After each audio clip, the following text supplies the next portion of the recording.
మనం ఎందుకు ఈ మాట అంటున్నామంటే, సపోజ్ ఒకటి గొర్రెల గుంపు అనేటువంటి పదం కూడా ఎందుకు వాడాను అంటే, అదే నేను కూడా దానికి నేను తప్పు కూడా అనుకోను.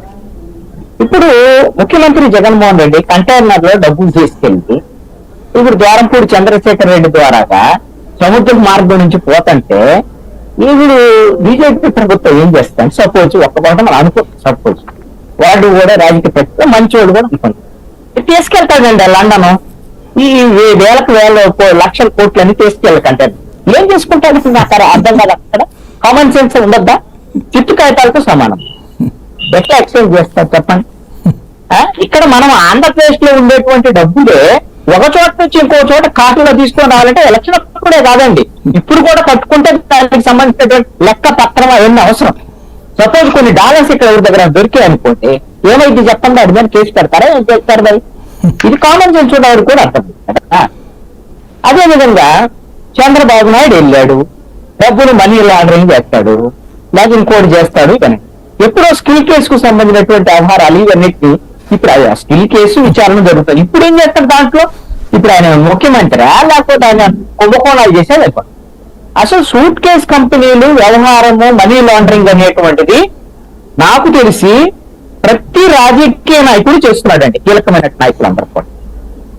అది ఒక స్థాయిలో ఒక ఎమ్మెల్యే రాజకీయ నాయకుడు అంటే ఒక ఎమ్మెల్యే చేస్తాడో ఎంపీ చేస్తాడో నేను అన్నాను.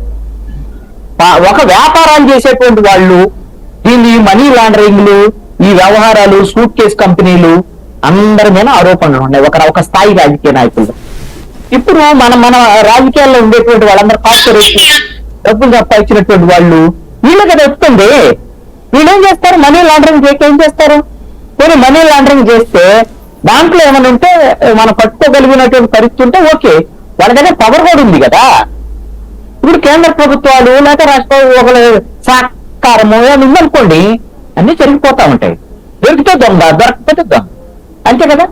ఇది మనం సోషల్ మీడియాకి పరిమితం అయితే కూడా మీరు చర్చ పెట్టి దాన్ని నేను యాక్సెప్ట్ చేసి ఉండకపోతే, ప్రముఖమైనటువంటి పేపర్ ఛానల్స్ లో కూడా ఈ స్థాయి చర్చ వాళ్ళు రాస్తున్నారు.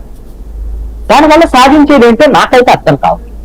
నేను చంద్రబాబు నాయుడు గురించి ఈ రోజున సాక్షిలో రాసినట్టు వార్తలు కానీ లేదా ఒక ఛానల్లో కొన్ని ఛానల్స్ లో జగన్మోహన్ రెడ్డికి సంబంధించినటువంటి విదేశీ పర్యటనకు సంబంధించినటువంటి వ్యవహారం కానివ్వండి, ఇదంతా ఎంత పనికి మాలినటువంటి వ్యవహారాలంటే అంత పనికి మాలినటువంటి వ్యవహారం.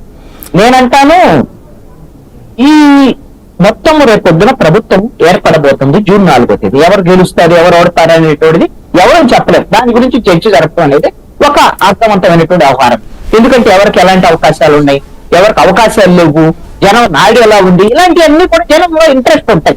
దాన్ని మనం జ్యోతిష్యం అని కాస్తని చర్చించుకోవచ్చు.